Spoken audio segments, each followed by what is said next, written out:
When the US hit China with a fresh wave of tariffs, the expectation was simple. Economic pressure would force China to back down. But that's not what happened. Instead, China responded with a strategy that's been years in the making, targeting not just American products, but the foundation of America's economic influence. They've imposed tariffs on key industries, yes, but that's just the surface. Behind the scenes, China is securing critical supply chains, tightening its grip on rare resources, and cutting deals with US rivals to weaken America's leverage globally.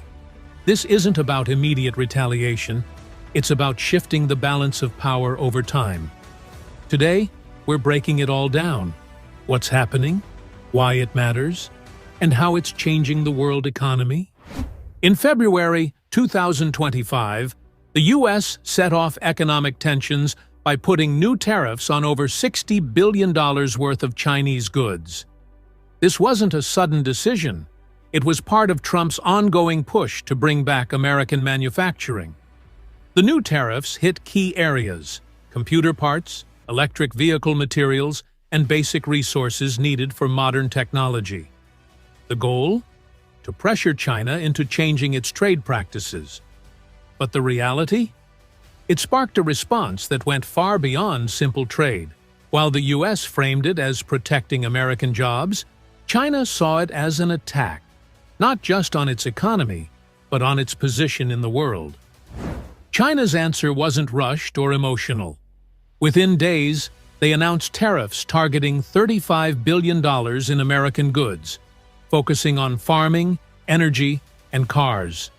But it's not just about what they targeted, it's about where.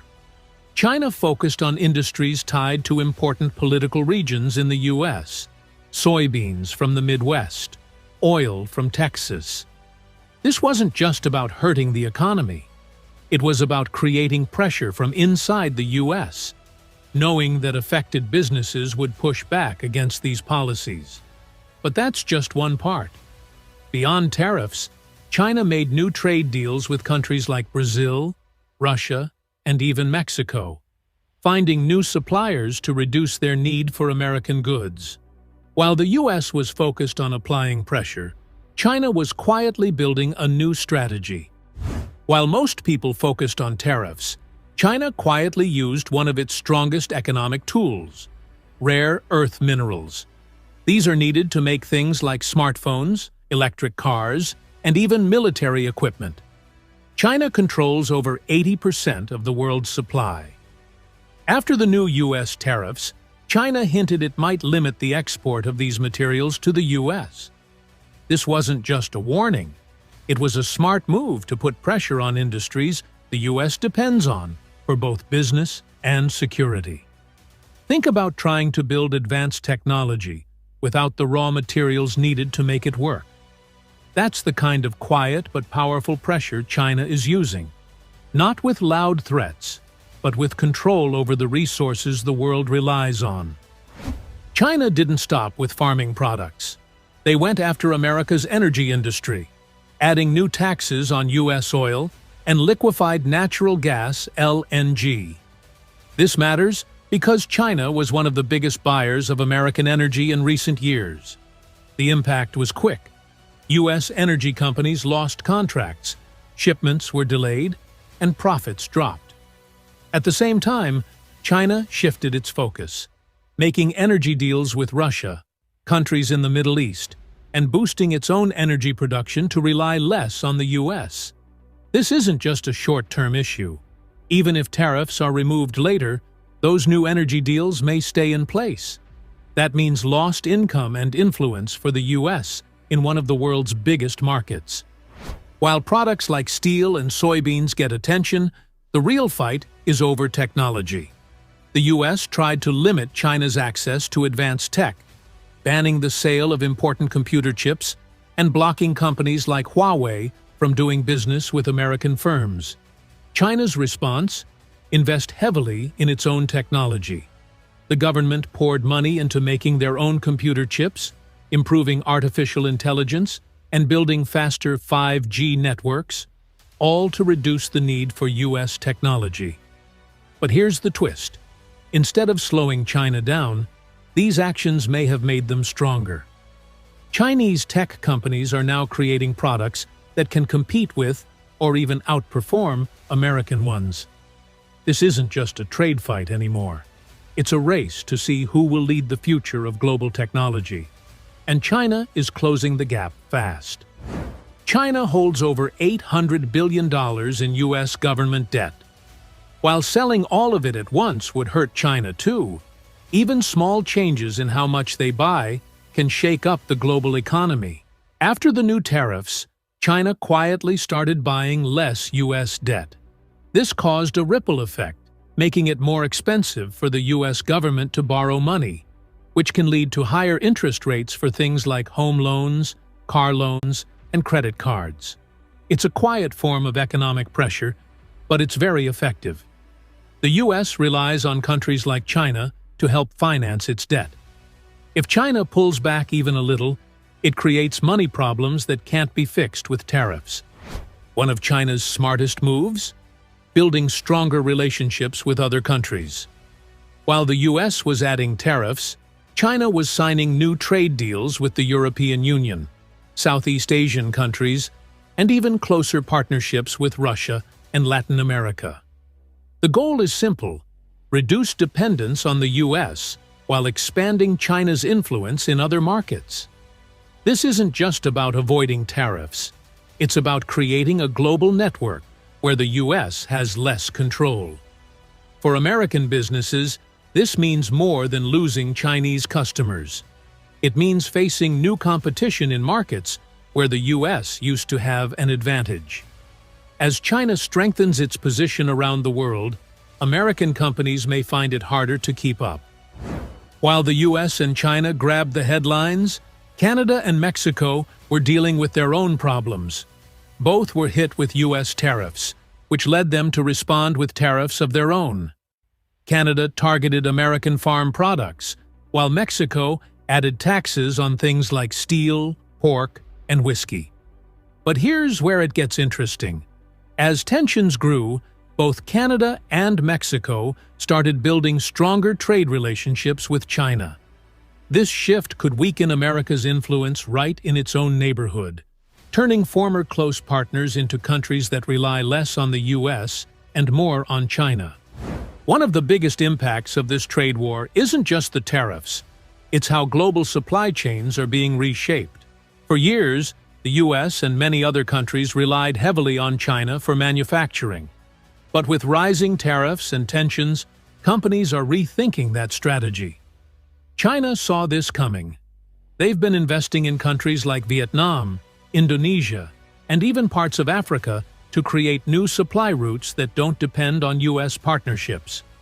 This not only helps China avoid future tariff risks, but also builds stronger ties with developing economies.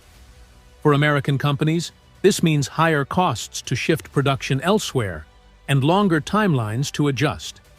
It's not just a short-term disruption, it's a permanent change in how goods are made and moved around the world. American farmers are some of the hardest hit in this trade war. China was one of the largest buyers of U.S. agricultural products like soybeans, corn, and pork. But after the tariffs, China slashed its purchases, turning to countries like Brazil and Argentina instead. For farmers, this meant crops with nowhere to go, falling prices, and rising debts. Some received government bailouts to cover the losses, but that's a temporary fix. The real problem is long-term. Once China finds new suppliers, they might not come back to American farms, even if tariffs are lifted later. This isn't just an economic issue, it's a political one. Farming communities are key voters, and their frustration is adding pressure on U.S. leaders to rethink their approach. When countries hit each other with tariffs, it's not just businesses that feel the pain. Everyday people do too, through higher prices on goods.